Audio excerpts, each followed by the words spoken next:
Halo, halo, apa kabar? Assalamualaikum warahmatullahi wabarakatuh. Semoga selalu dalam keadaan sehat walafiat. Ini hari Senin, cuaca cerah, tetapi saya kira sebagian orang masih kedinginan gitu, karena pancaroba ya, dalam situasi pancaroba. Saya Hersun Arif dan rekan saya. Dan saya Agi Beta, senang sekali menjumpai Anda kembali dengan isu-isu terkini dan terbaru. Apa nih Mas Hersu hari ini? Kayaknya soal tempe dan tahu seru nih Mas Hersu. Nah, itu dia ya, tempe dan tahu ini. Saya pikir tadinya tempe dan tahunya ini ngambek karena dia tahu percuma juga saya muncul kalau nggak ada minyak gorengnya gitu kan. Karena minyak gorengnya sudah masih berlanjut, tapi tempe ini memang karena langkanya kedelai dan juga mahalnya kedelai ya di Iya, di betul. apa di dalam negeri, dan kita tahu bahwa kedelai ini memang sangat mengandalkan impor. Jadi mulai hari ini para pengrajin tahu dan tempe akan mulai mogok. Bahkan di Jakarta akan ada semacam rahasia gitu ya, bukan rahasia dari para pengrajin tahu tempe. Kalau masih ada tetap produksi, itu akan dirazia oleh mereka. Nah, ini saya kira hidup kita ini dari hari ke hari nggak pernah muncul dengan kabar-kabar yang baik. Selalu ada kabar buruk yang muncul di tengah masyarakat kita ya. Mulai dari kemarin ya, soal minyak goreng yang terus berlanjut, kemudian sekarang soal minyak goreng, kemudian JHT yang juga dipastikan pemerintah akan tetap bertahan. Kalau pemerintah nggak bertahan, gimana uang dananya sudah kadang dibelikan sun gitu ya, surat utang negara. Dan banyak kasus-kasus lain yang saya kira kita bisa list dari mulai dari A sampai Z, dan sayangnya semuanya kabar buruk. Itu ya Mbak Agia. Iya, iya, betul Mas Ersu. Dan semuanya itu kabar adalah beban kepada rakyat, gitu. Karena mereka yang kaya ya tetap saja ya tidak terbebani, malah menambah kekayaan mereka di masa pandemi ini, seperti kata Pak Erik pada waktu itu ya, yang kaya makin kaya, yang miskin malah tambah terpuruk. Nah, soal tahu dan tempe ini kasihan sekali ya, karena industri kecil ini termasuk yang marak di Indonesia. Yang mogok ini adalah koperasi atau paguyuban produsen tempe di Jawa. Nah, saya nggak tahu nih kalau di luar Jawa apakah mereka juga ikut mogok gitu, karena ini yang sudah kompak dan sudah woro-woro dari sejak berapa hari yang lalu ya. Karena tempe ini kan diproduksi sekitar 3 hari. Jadi kalau seandainya mereka tidak menjual, tidak ada penjualan hari ini, berarti dari sejak tanggal 18 mungkin mereka sudah tidak bekerja, tidak memproduksi begitu. Nah, ini juga pukulan bagi industri pengolah tempe, baik itu keripik tempe, warteg, terus kemudian penjual gorengan, ya karena itu kan yang utamanya adalah tahu dan tempe itu tadi.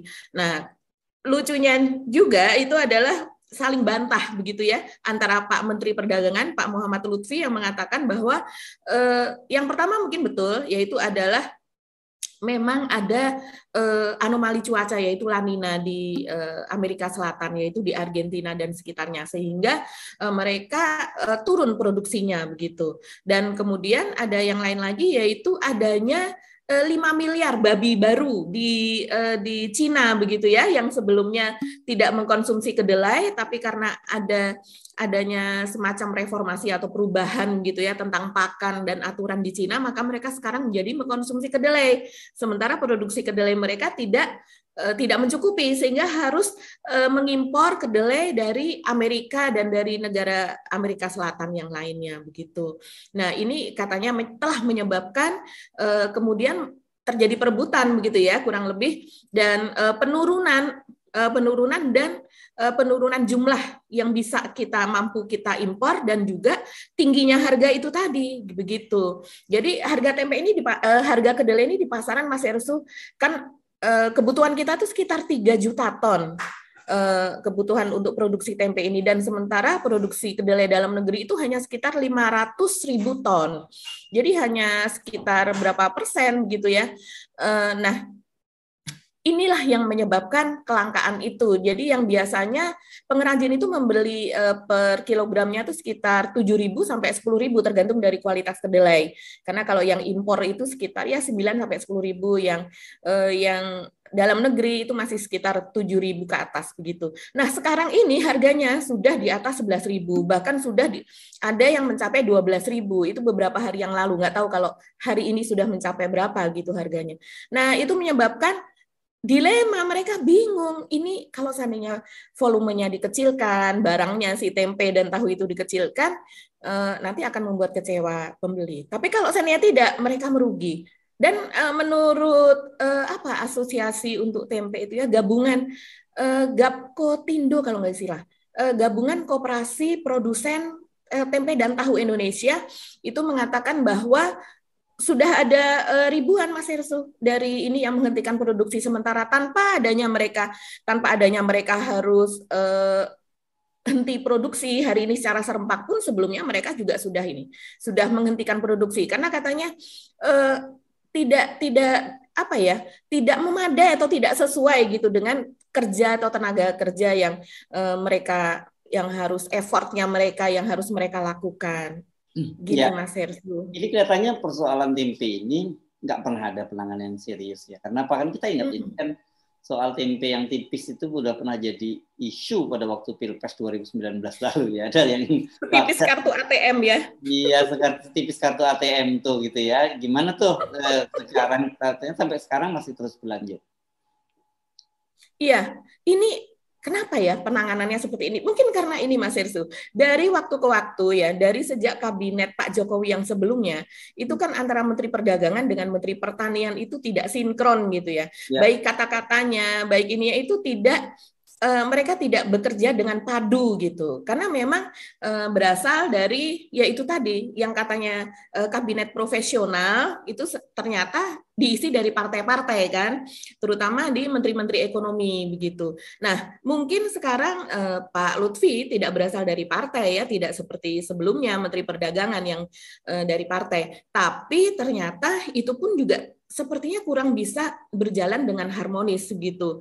Karena ya ini tadi kita bisa melihat peningkatan produksi kedelai kita juga tidak terlalu signifikan begitu ya. Nah, kalau seandainya produksi kedelai di dalam negeri ini bisa digenjot sesuai dengan kebutuhan kita, walaupun mungkin kualitasnya tidak setinggi dari kualitas kedelai impor gitu ya dari negara asalnya, tapi setidaknya itu bisa memenuhi kebutuhan dalam negeri gitu. Seharusnya itu demikian untuk negara sebesar Indonesia loh ya, dengan kemampuan negara yang lebih kecil saja bisa mengekspor kok ke kita begitu. Apalagi soal Cina ini tentunya isunya itu tidak ujuk-ujuk gitu ya, tidak tiba-tiba terus kemudian ada 5 miliar babi mengkonsumsi. Oke lah, itu betul gitu ya. Walaupun di Twitternya Pak Rizal Ramli dan ekonom Antoni Budiawan itu tertawa gitu mendengarkan alasan ini. Tapi taruhlah seandainya itu betul, itu kan kebijakan juga tidak tiba-tiba begitu.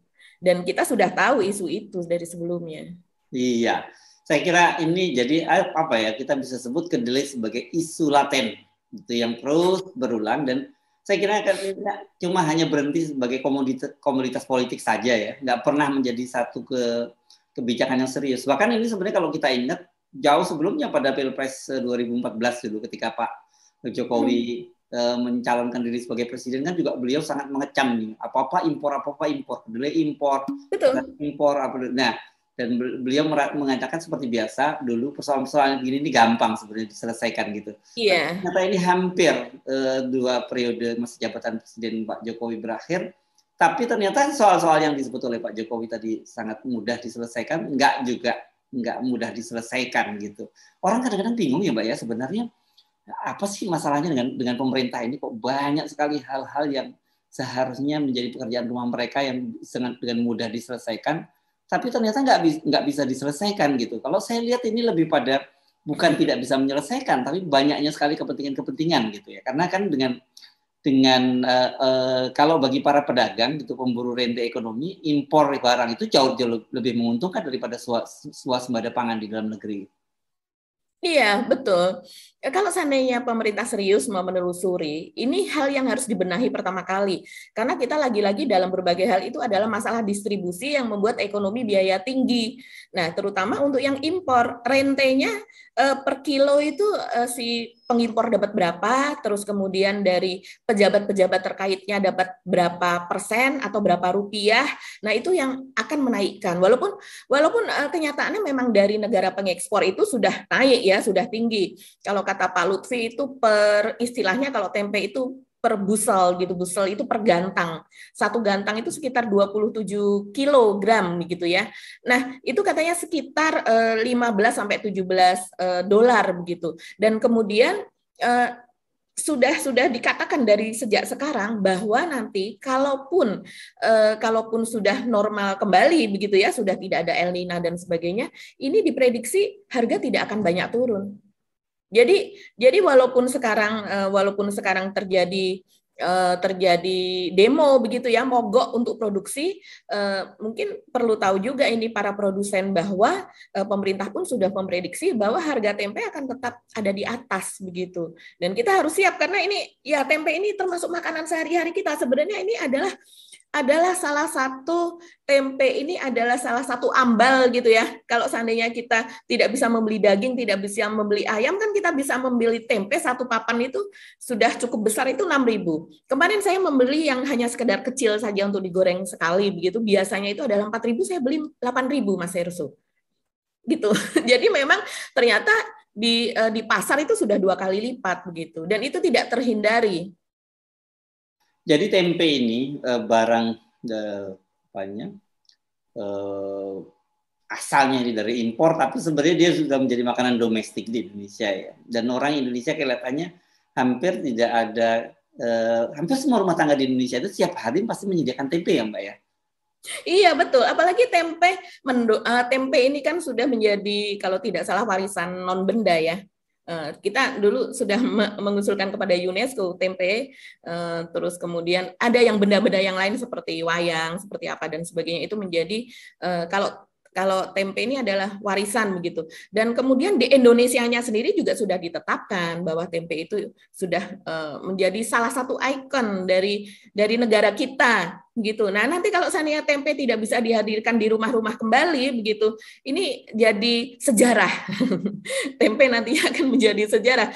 Apakah kita akan menceritakan sejarah itu nanti ke anak cucu kita? Ini tentunya di pertanian ya, di sektor pertanian ini yang harus segera bergerak cepat.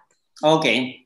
Kita pindah ke topik yang lain, Mbak. Apa topik yang menarik ini soal di luar tempe? Yang dekat dengan tempe, Mas Hersu. Oh, gitu itu ya? Tadi. Untuk menggoreng tempe. Iya. Ini apa perkembangan terbaru? Kenapa masih aja justru bukan masih di mana-mana justru makin masif ini orang antri minyak goreng? Iya, kita akan saling berbagi video itu ya Mas Hersu. Waduh, luar biasa ya. Mengularnya begitu ya sampai puluhan meter, bahkan mungkin sampai ratusan meter itu, dan berpanas-panas ria di luar gedung begitu, ibu-ibu, bapak-bapak begitu, yang bahkan kemarin saya baru saja berteleponan dengan seorang kerabat dari Bogor, itu sampai di sana itu cukup lucu juga karena memang pegawai dari minimarketnya itu begitu mengenali ya, karena itu kan memang tetangga begitu ya, masih satu komplek. Itu mereka akhirnya bahkan ada yang sampai ketika membeli itu pakai kerudung, membeli berikutnya tidak pakai kerudung supaya tidak dikenali dan ganti baju. Saya tertawa mendengar cerita itu begitu. Dan kemudian juga ada yang mengerahkan keluarganya begitu. Jadi istrinya ikut antri, suaminya dan anaknya ikut antri gitu. Karena kan dijatah ya, hanya boleh 2 liter. Nah, ini masalahnya adalah kalau menurut KPPU setelah mereka pelajari, karena di Indonesia ini dari sekian produksi minyak goreng ini dikuasai oleh empat perusahaan besar. Perusahaan sawit ya yang besar Mas Hersu. Jadi ini memang hal seperti ini sudah menjadi pengetahuan umum sebenarnya ya, dan mereka menguasai sekitar 50% dari produksi. Nah, kalau seandainya ada sekitar 30-40% itu adalah produksi dari warga sendiri, yaitu dari plasma, terus kemudian dari usaha-usaha sawit, biasanya banyak juga sih investor dari Jawa, itu yang kemudian berinvestasi ke Kalimantan, ke Sumatera gitu ya, memiliki perkebunan hanya sekian hektar saja, tapi kalau mereka ini kan menguasainya sampai ratusan ribu hektar gitu, bahkan sampai jutaan. Nah, 4 perusahaan ini adalah Martua Sitorus, yaitu yang memproduksi Fortune dan Sania. Ini saya bacakan ini adalah dari berbagai data yang ada di media. Kemudian Anthony Salim, yaitu dari Indofood, yang dia ada beberapa lah kalau dia ini ya, ada Bimoli, ada Delima, ada Happy begitu ya. Terus kemudian dari keluarga dari Sukanto Tanoto. Nah ini cukup sangat-sangat dikenal gitu ya. Dia memiliki produknya itu adalah camar. Dari perkebunannya namanya adalah Asian Agri kalau tidak salah. Terus kemudian ada juga Bahtiar Karim. Nah ini yang memiliki Musimas. Musimas ini memiliki merek seperti Sanko, Amago, Folia begitu. Nah dari 4 ini masih ditambah Eka Cipta Wijaya. Eka Cipta Wijaya yang memiliki Vilma, ini cukup dikenal kalau di Jabodetabek. Nah dari 4 ini saja sudah menguasai 50 produsen dan mereka cenderung oligopoli. Yaitu kalau yang lain tadi perusahaan kecil itu adalah mereka memproduksi sawit tapi kemudian pengolahannya mereka setor gitu, biasanya gitu kalau di Sumatera ya, mereka setor ke pabrik pengolahan sendiri memesan untuk pengemasannya. Nah tapi kalau yang ini cenderung oligopoli, yaitu mereka memiliki kelapa sawitnya, mereka memiliki pabrik untuk pengolahannya, dan mereka kemudian juga memiliki untuk pengemasannya, dan mereka juga ikut sebagai retailernya, yaitu seperti misalnya Salim ya, dia memiliki Superindo, dia juga memiliki minimarket Indofood begitu ya. Nah, ini yang dia kemudian sekarang lagi rame nih, penimbunan di Deli Serdang Sumatera Utara yang 1,1 juta ton itu, yang antara lain milik Indomarko dan juga Alvaria itu, Mas Erso. Ya. Dan tadi kalau Anda menyebut nama Martua Sitorus itu jangan dipikir ini orang Batak ya, bukan loh ya. Ini cuma namanya yang Martua Sitorus, ini orangnya sama juga ini, Barataipan juga ini, sama dengan Salim Group, sama dengan Sinarmas dan lain-lain. Jangan terkecoh dengan nama ya soal ini. Saya mesti ingatkan. Jadi pemilik orangnya itu saja gitu ya. Jadi kemarin yang di Sulawesi, yang Sumatera Utara itu juga rupanya diketahui menimbun sampai 1,1 juta ton itu adalah Salim Group. Iya betul. Salah satunya Salim Group, ada juga dari gudang Alvaria, dan selain yang di Deli Serdang yang sekarang sedang di proses ini, ada juga ditemukan penimbunan di Sukabumi, di Cirebon, di Serang, Jawa Barat, di Lampung, di Jambi, di Jember. Wah, pokoknya banyak sekali. Jadi sepertinya kalau saya melihat, misalnya ada sebuah gudang atau toko gitu ya yang berupa distributor yang sebetulnya dia tidak bagian dari oligarki, tapi kemudian dia melakukan penimbunan, ya ini salah satunya adalah karena faktor pengawasan yang kurang. Jadi kan kita ada Satgas Pangan ya, tapi sepertinya kepontal-pontal ini Satgas Pangan mengatasi masalah ini.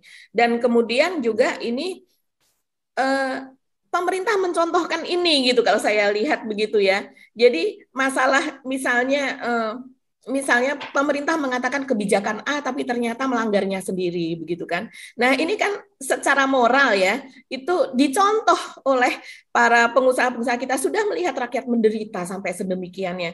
Antri berjam-jam di tengah terik matahari dan itu pun belum tentu dapat. Kadang ketika sudah sekian jam dia mengantri, pada gilirannya ternyata sudah habis gitu. Itu tidak dilihat sebagai sebuah keparahan gitu, sebagai sebuah sesuatu yang betul-betul seharusnya tidak terjadi di Indonesia ini. Ya. Ya gitu kok surveinya katanya minta 3 periode. Dan memang ada yang sekelompok orang juga yang yakin betul gitu rakyat menginginkan 3 periode begitu ya. Ya, tukang cendol yang menginginkannya. Dia nggak perlu minyak goreng dan nggak perlu kedelai gitu. Ya. Oke. Ini Mas Ersu, ini saya nggak yakin ya. Ini kan sudah 4 bulan ini krisis ini terjadi. Ya. Dan kemudian selalu dijanjikan begini begitu. Saya nggak yakin ini kalau seandainya sebulan ke depan pun ini akan bisa teratasi karena semua main.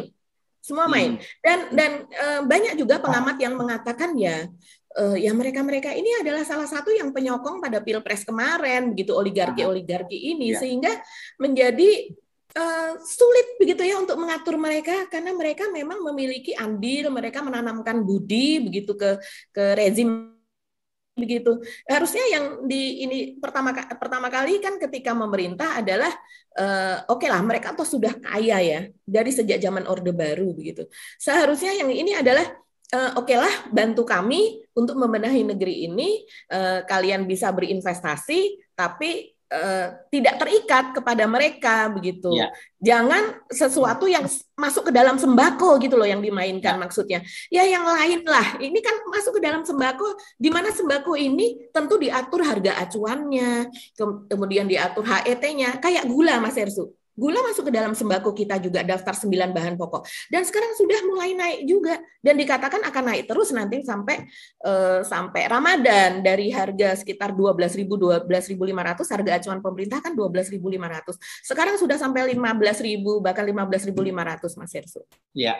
Jadi sekarang sebenarnya gampang kita menjelaskan kepada publik. Dulu kita selalu ngomong oligarki buat emak-emak, saya kira tadinya apa sih yang dimaksud oligarki? Ya ini yang disebut oligarki itu tadi yang membuat harga minyak goreng terus naik, minyak goreng langka, kemudian harga tempe juga jadi tidak bisa masuk ke kedelainya, harganya mahal dan sebagainya. Ini semua kegiatan dari oligarki. Itu yang disebutkan. Dan oligarki ini mainnya selalu mereka di pemilu gitu ya. Kenapa? Karena dari pemilu nanti kemudian muncul kebijakan-kebijakan yang harus selalu memihak pada mereka.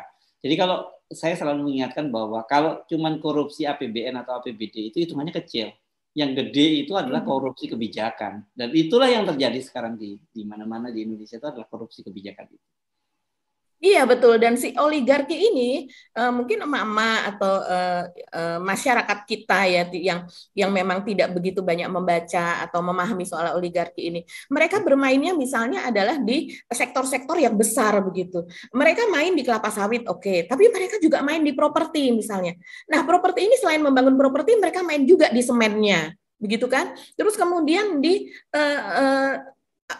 barang-barang penunjangnya, mereka impor dari luar dan sebagainya. Dan ini sudah tidak terkendali karena memang mereka adalah pemilik modal begitu. Mereka menggerakkan ekonomi Indonesia, tapi dengan cara mereka mengatur harganya juga begitu. Seharusnya ini kan terkontrol ya, tertata. Ada tata niaga yang memang kadang kalau tata niaga yang keras gitu, yang strict gitu membuat ekonomi kadang tidak bergerak. Tapi ini adalah soal keadilan sosial. Nah, itu kan dibedakan. Negara lain bisa melakukan, tapi kita sepertinya sulit sekali melakukan itu. Ini jadi mainan oligarki. Nah, kita coba masuk ke dalam ya, lebih mikro. Kita akan ajak para pemirsa kita untuk ke Cirebon ya, Mbak ya. Di Cirebon ada kasus yang sekarang sedang sangat heboh. Itu ada seorang staf ya, kira di desa gitu. Saya nggak tahu staf keuangan nih kelihatannya Mbak ya, dia melaporkan korupsi dari kepala desanya, tapi kemudian terjadi dia juga ikut menjadi tersangka. Ini sedang sangat heboh ini Mbak ya.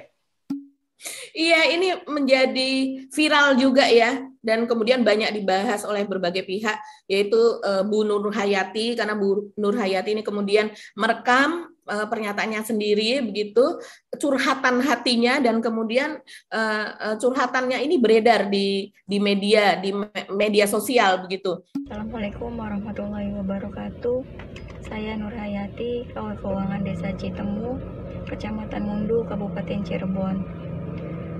Dengan video ini, saya ingin mengungkapkan kekecewaan saya terhadap aparat penegak hukum, di mana dalam mentersangkakan saya yang pribadi yang tidak mengerti akan hukum itu merasa janggal. Karena saya sendiri sebagai pelapor, saya yang memberikan keterangan, saya yang memberikan informasi kepada penyidik selama hampir proses 2 tahun penyelidikan kasus korupsi yang dilakukan oleh Kuwu Supriyadi Desa Citemu. Di ujung akhir tahun 2021, saya ditetapkan sebagai tersangka atas dasar karena petunjuk dari Kajari. Dalam penyampaian surat tersangka ke saya, yang waktu itu disampaikan langsung oleh Kanit Tipikor sendiri, mengatakan bahwa Bu, sebenarnya saya itu berat ngasih surat ini kepada ibu, karena kami tahu betul bagaimana peranan ibu dalam proses terkuaknya kasus korupsi di Desa Citemu yang dilakukan oleh kubu Supriyadi. Tapi kami tidak bisa berbuat apa-apa karena semua ini atas petunjuk dari Kajari. Lantas apakah karena petunjuk dari Kajari saya harus dijadikan tersangka hanya untuk mendorong proses P21-nya kubu tersebut? Jadi Bu Nur Hayati ini adalah, betul Mas Hersu, dia adalah bendahara dari sebuah desa namanya Desa Citemu di Kabupaten Cirebon, di mana dia melaporkan, kalau tidak salah kasusnya di 2018 dia melaporkan tentang temuan korupsi yang dilakukan oleh kepala desanya begitu. Nah, terus kemudian dalam prosesnya ketika ini dalam proses penyelidikan dan penyidikan itu kemudian justru Bu Nur Hayati ini ikut ditetapkan sebagai tersangka selain Bapak S itu tadi yang jadi kepala desanya. Nah, ini tentu ini mengundang berbagai komentar ya, dan orang terkejut begitu, kok bisa begitu. Ini nilainya memang mungkin kalau dibandingkan di tempat lain tidak seberapa karena ini adalah dana desa, yaitu hanya sekitar 800 juta. Tapi untuk desa itu sudah luar biasa korupsi 800 juta itu begitu. Nah, Bu Nur Hayati ini ditetapkan sebagai tersangka dan dia membuat rekaman ini. Kalau seandainya tidak membuat rekaman ini ya, sekarang di zaman digital, mungkin kita tidak akan tahu bahwa terjadi seperti ini. Dan ini sebenarnya ini terjadi di tempat lain ya. Ada yang berupaya mengkriminalisasi begitu. Seperti misalnya kasusnya Bang Ubedillah Badrun, itu kan ada yang berupaya untuk melaporkan, mengkriminalisasi, terus kemudian juga beberapa pelaporan yang lain. Saya nggak tahu, mungkin nanti kalau seandainya ada yang melaporkan soal IKN atau apa begitu dianggap tidak Pancasilais, tidak NKRI, kemudian dilaporkan juga bisa saja itu terjadi gitu. Artinya sudah terbolak-balik lah ini hukum, rasa keadilan dan hukum ini tidak berjalan sebagaimana mestinya. Iya, fenomena Ibu, kenapa fenomena ini kita angkat? Karena saya kira ini sebuah ironi ya, bagaimana seorang yang ini sebenarnya katakanlah gini, bahkan di dalam sistem hukum itu ada namanya justice collaborator gitu ya, yang dia bekerja sama dengan itu pun harus dilindungi. Dalam kasus ini polisi menyatakan bahwa oh iya ibu itu tidak ikut menikmati hasil korupsinya, tapi dia secara administrasi dia melakukan kesalahan-kesalahan kayak gitu itu. Nah ini saya kira dalam kasus ini polisi harus lebih arif ya kalau memang berharap ada peran serta dari masyarakat. Karena kan gitu, dalam kasus Ubedillah Badrun dengan putra Presiden Jokowi ya, 2 orang putra Presiden Jokowi dilaporkan. Kan sempat juga ada upaya-upaya untuk mengkriminalisasi Ubedillah Badrun. Tapi karena bagaimanapun dia di Jakarta Pusat dan dia adalah seorang aktivis yang cukup terkenal gitu, publik banyak mendukung dia. Jadi kasusnya sekarang kelihatannya upaya-upaya untuk mengkriminalisasi Ubedillah Badrun mentok gitu. Tapi yang terjadi kasusnya digantung kan gitu. Dan dalam kasus Ibu Nur Hayati ini ya karena dia orang yang sangat lemah gitu. Itu padahal berhadapan dengan seorang kepala desa ya, mantan kepala desa yang sudah jadi tersangka.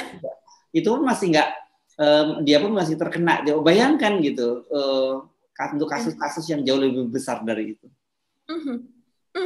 Iya, betul. Kalau di dalam sistem demokrasi begitu ya, kalau kita melihat seperti ya yang banyak ditayangkan di televisi begitu ya, atau sekarang kita bisa membaca lah begitu, seperti FBI files atau apa, itu kan ada seperti katakan Mas Hirsu tadi adalah justice collaborator, kemudian whistleblower, bahkan kalau untuk menangkap seorang kepala mafia kita bisa memberikan perlindungan, bukan kita ya, tapi pihak kepolisian atau berwajib ini bisa memberikan perlindungan kepada wakilnya, padahal wakilnya ini tidak kalah hitamnya ya, mungkin hanya setingkat sedikit di bawah si kepalanya, tapi dia bisa dengan berbagai, dia harus menelanjangi semua sehingga seluruh jaringan ini bisa tertangkap, terus kemudian dia, kalau di sini dilindungi semacam lembaga seperti LPSK, dan kemudian sesudah selesai pun dia mendapatkan identitas baru, bermukim di tempat baru, kemudian diberi modal untuk mereka memulai kehidupan baru begitu. Kalau seandainya kasusnya memang sangat besar. Nah, kita pun sebenarnya sudah merintis itu ya dengan adanya LPSK dan sebagainya. Dan seharusnya kalau seandainya ini memang terindikasi betul gitu, harusnya kan mendapatkan premi yang maksimal 200 juta itu. Itu kan perintah dari Pak Jokowi begitu ya. Kasihan sekali Bu Nur Hayati ini. Iya. Ya, fakta-fakta yang kita paparkan tadi, Mbak, mulai dari kelangkaan minyak goreng, tempe, yang juga bakal menghilang dari pasaran, kemudian ada seorang pelapor kasus korupsi malah dijadikan terpidana. Saya kira ini kan menunjukkan satu realitas bahwa pembusukan itu sudah terjadi di mana-mana gitu ya. Dan kalau kita meminjam istilah dari Cicero gitu ya, atau bahkan itu juga dikutip oleh Pak Kapolri Jenderal Listio Sigit. Jadi biasanya ikan tuh busuk tuh dari kepalanya gitu ya. Dan kalau karena itu kata Pak Listio kan waktu itu ya dari mana dimulai ya dipotong kepalanya supaya pembusukan nggak terjadi di mana-mana. Saya nggak tahu yang dimaksud yang kepala di mana ini gitu. Karena kalau kepala yang kepala banget yang di atas sana ataukah kepala yang di tengah-tengah gitu ya Mas Hersu. Tapi ini ketika Bu Nur Hayati menjadi tersangka bersamaan dengan si yang dilaporkan, yang terlapor itu menjadi tersangka juga, orang jadi takut loh. Jadi orang kalau melihat kejahatan itu ya udahlah diem aja daripada jadi korban. Gitu. Orang usah melok-melok gitu, nggak usah ikut sing waras ngalah gitu aja itu. Nah, iya betul, orang menjadi apatis melihat itu. Ya. Dan karena itu orang takut, ngeri. Kita itu seperti itu gitu. Jadi yang misalnya yang waras ngalah gitu, yes, saya nggak ikut-ikut dan sebagainya, itu adalah mentalitas buruk yang saya kira kemudian mendapat kebenaran karena ada kasus-kasus yang muncul seperti yang terjadi pada Ibu Nur Hayati ini. Oke Mbak, lagi nggak terasa kita sudah cukup lama ngobrol gitu. Tapi satu hal yang saya kira tetap harus semangat kita tanamkan bahwa kita masih tetap percaya bahwa Indonesia ini akan bisa jadi lebih baik dengan syarat tadi itu bahwa Anda juga ikut serta, jangan bilang bahwa yang waras ngalah gitu, yang sabar seleh. gitu. Yang salah seleh itu, yang sabar bakal menang. Ini enggak cukup hanya dihadapi dengan kesabaran. Ini harus ada langkah-langkah konkret buat kita untuk proaktif melakukan berbagai cara, karena kita melihat seluruh indikator menunjukkan bahwa negara kita ini dalam kondisi yang sangat berbahaya. Kita sudah berada di jurang kehancuran sebagai sebuah bangsa. Karena itu saya kira sebagai anak bangsa kita semua dengan berbagai macam peran yang bisa kita ambil, kita harus tetap melakukan langkah-langkah yang konkret untuk membuat Indonesia ini jauh lebih baik. Iya, dan salah satunya adalah untuk mendukung PT 0%. Yes. Baik parlemen maupun presidensial. Ya. Dan speak up, jangan diam, jangan bicara bahwa yang waras ngalah, tapi yang waras harus berani bicara gitu dan berani bertindak. Itu ya Mbak ya, kita mesti mengakhiri perbincangan kita kali ini. Saya Hersu Arif. Dan saya Agi Beta, terima kasih atas perhatian Anda. Kita jumpa lagi nanti dengan isu yang lebih menarik lainnya. Yes. Salam 0%. Assalamualaikum warahmatullahi wabarakatuh.